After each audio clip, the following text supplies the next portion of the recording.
G'day YouTube. Warbles on a lot here. Still here. Those of you who've been paying attention to my channel will perhaps recall that when I came back from an extended time in Coffs Harbour, the number 2 buoy wall was almost empty. And I came to the conclusion that a kangaroo had fallen in there and basically sat on the side wall and spilled about 4,000 or 5,000 litres. So I used the siphon hose and I gravity refilled the number 2 buoy wall, and behold, it self-emptied again, and I was forced to the conclusion, which began as an hypothesis and was then experimentally confirmed when I watched the water level dropping, until eventually I was able, through the lowering water level, to see these 2 toe holes, and then I saw that one, and it turns out there are 9 punctures in the floor of the buoy wall. And so after siphoning, I had to bucket 200 litres out and then go in there and laboriously remove about another 50 litres of sludge and wash the bottom of it, clean it with isopropyl alcohol and prepare it to be patched. And we'll see how that goes. And isn't it a good thing that my now dead mother was quite so prescient as to have ordered me and made a present to me a roll of this Flex Seal tape, so I actually had the thing on hand ready to go when I had a need of its presence. And so, out of the 9 that I mentioned, all 10 have now been patched, because you never know what you're going to find when you have another look, I guess. So,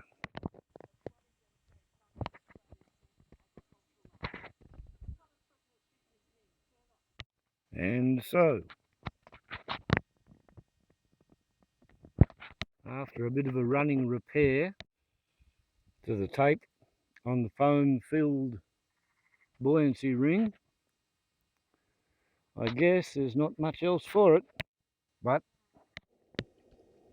to apply the siphon, and we will see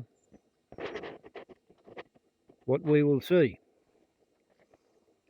As the patches go underwater and they do not issue forth bubbles, which is a good sign.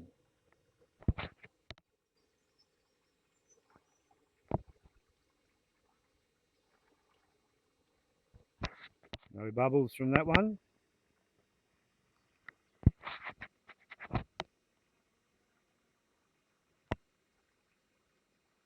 No bubbles from those 2 either.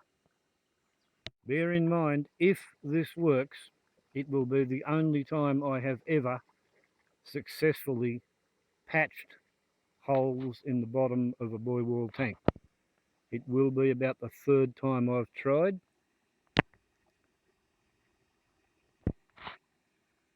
That's patching holes in the bottom. Most of the failures have been trying to make the air boom continue to hold air after it gets its first hole.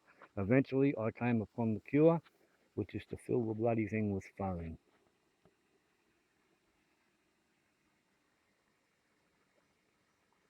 But it costs about $200 worth of foam to fill the ring of a $150 or $200 Buoywall tank.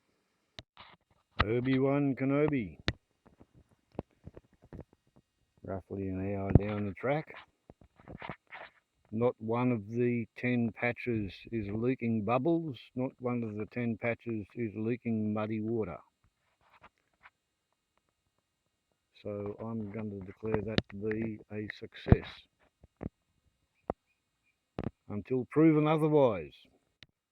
And behold,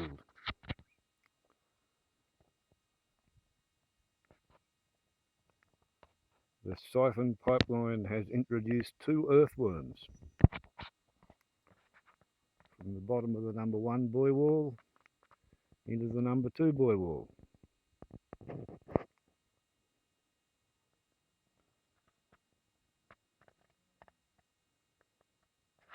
So the microecology has already commenced.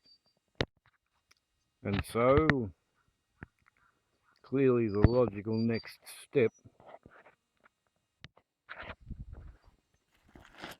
is to break out the stash of new ultraviolet covers. And that'll probably be a whole different video, and I don't know whether it'll actually get made. But anyway, point is, there we have today's exercise in maintaining the infrastructure of my humble abode, such as it is. Warbles on a lot to YouTube.